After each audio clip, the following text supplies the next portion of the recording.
हरियाणा रे गोरी नाचले वो लच्छन के डीजे माँ, लच्छन के डीजे माँ। हरियाणा रे गोरी नाचले रे लच्छन के डीजे माँ। हरियाणा रे समधिनी नाचले वो लच्छन के डीजे माँ। रंग रंग के तो लगाना सुनाई, हे शर्मरानी तो नचाई, राजेश भैया ऑपरेटर वो। हरियाणा रे गोरी नाचले रे लच्छन के डीजे माँ। हरियाणा रे समधिनी नाचले वो लच्छन के डीजे माँ।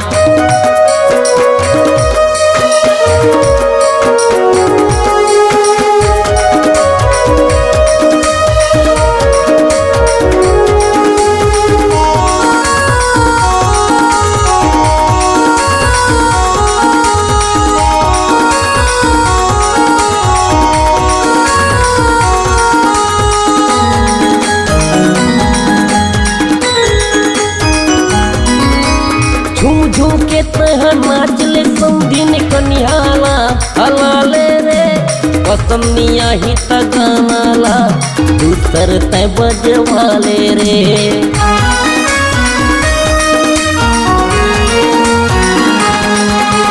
झूम झूम के तह नाचले समधिन कनिहाला, हलाले रे पसंदिया ही तगानाला, दूसर तय बजवाले रे।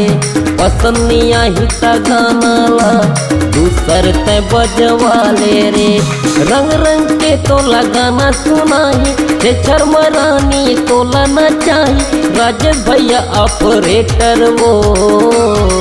हरियाणा रे गोरी नाचले रे लच्छन के डीजे माँ। हरियाणा रे समधिनी नाचले वो लच्छन के डीजे माँ।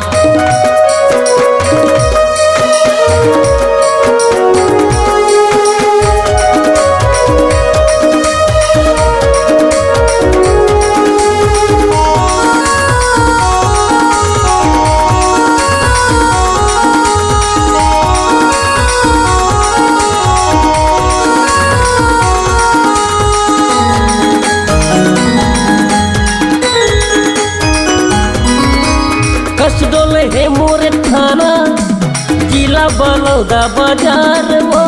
घूमत फिरत मेरे समझी, खेचर है मोरे गाँव।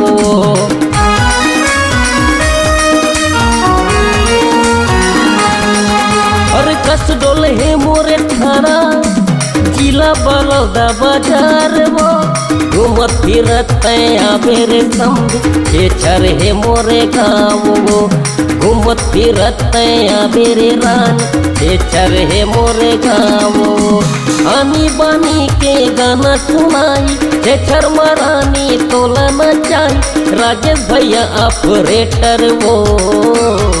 हरियाणा रे गोरी नाचले रे लच्छन के डीजे माँ। हरियाणा रे समधिनी नाचले वो लच्छन के डीजे माँ। रंग रंग के तो लगाना सुनाई, हे शर्मरानी तो नचाई, राजेश भैया ऑपरेटर वो।